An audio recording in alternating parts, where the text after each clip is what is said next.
vamos a seguir poniendo las cosas en orden. Si ya has llegado hasta aquí, ya tienes bastante claro quiénes son los malos de nuestra película. Ya hemos ido hablando de ellos de distintas maneras a lo largo de los capítulos anteriores. Recordemos un poco lo que hemos dicho hasta ahora para ponernos en el contexto de la identificación. Por un lado, hemos hablado de lo que es un riesgo en sentido genérico, la probabilidad de que algo suceda o no suceda, de que algo suceda o no salga como esperamos y que se pueda generar un daño. También hemos nombrado y hemos hablado de algunos riesgos concretos, riesgos financieros, riesgos de crédito, riesgos operativos, riesgos normativos y legales, riesgos éticos, continuidad de negocio. También hemos visto que esta clasificación permitía agrupar la información en categorías similares, lo que ofrecía determinadas ventajas. Además, vimos después que los riesgos se manifestaban de manera muy concreta a través de lo que se conocía como eventos de riesgo.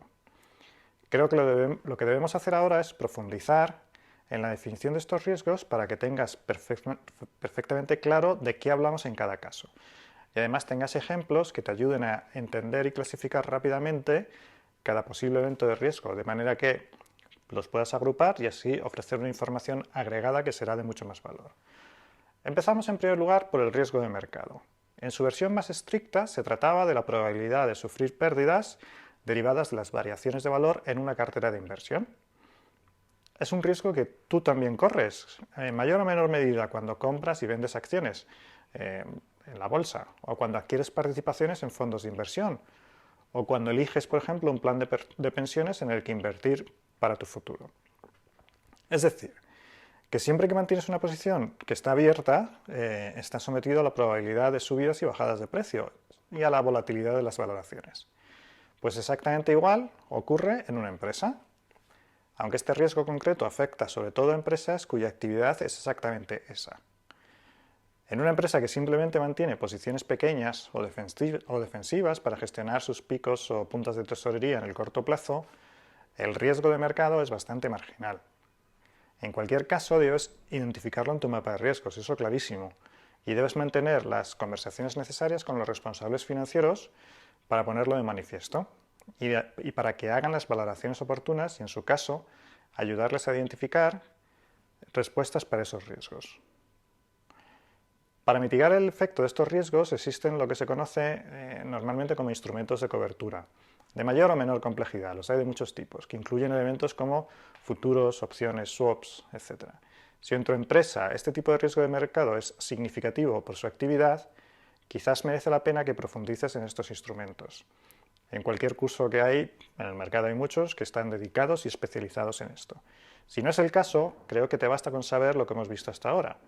Identificarlos y mapearlos, valorarlos junto al área financiera e identificar si se han puesto en marcha los instrumentos de cobertura suficientes. Recordemos que este riesgo de mercado se producía normalmente por variaciones en los elementos que suelen formar el precio de los activos en los que se toman las posiciones. Y estos elementos que veíamos eran, por un lado, el tipo de interés. Te sucede a ti también en tu hipoteca particular. Imagínalo a la escala de una gran empresa. En este sentido, el riesgo de tipo de interés no se produce solo en el caso de la financiación que tenga la empresa, sino también en el caso de la inversión. Si la empresa tiene una inversión en bonos o en obligaciones que dan un tipo de interés determinado, es posible que las variaciones en los tipos de interés generen variaciones negativas en el precio subyacente de los bonos, que puedan afectar a los mismos. Si la empresa tiene una financiación para la compra de maquinaria a largo plazo a un tipo de interés variable, Euribor más un diferencial, y el tipo de interés sube, lógicamente tendrá un impacto en tus gastos financieros. Por lo tanto, deberás identificar todas las fuentes de financiación y todas las inversiones a tipo variable que existan en tu empresa y valorarlas junto al área financiera una vez más en términos de cuál es mi exposición a esas variaciones en el tipo de interés. Veíamos también lo referente al tipo de cambio. Es un caso parecido, pero relacionado con la moneda o la divisa en la que la empresa realiza las operaciones o las inversiones, o adquiere la financiación necesaria. Si la tuya es una empresa local que solo opera en euros, no tendréis riesgo en este sentido, aunque conviene que de manera recurrente lo monitorices para asegurar que la situación sigue igual, que no ha habido ninguna estrategia de internacionalización que no conoces. Sin embargo, imagina que tu empresa opera en euros, pero también importa material que paga en dólares y además tiene una financiación en yenes. Pues resulta evidente que existe un riesgo de tipo de cambio, que puede tener un impacto significativo en los resultados de la compañía. El tipo de cambio es el que establece el valor relativo de una divisa con respecto a la otra. Para los que vivimos en España, la peseta, pues el tipo de cambio con respecto al euro se estableció de manera fija en un euro igual a 166,386. Sin embargo, las relaciones entre divisas suelen ser variables. Por ejemplo, la relación euro-dólar o la relación dólar-yen van variando a lo largo del tiempo en función de distintos parámetros. Fundamentalmente, el mercado monetario es un mercado libre, sometido a la oferta y demanda, por lo que el precio se ajusta a este equilibrio.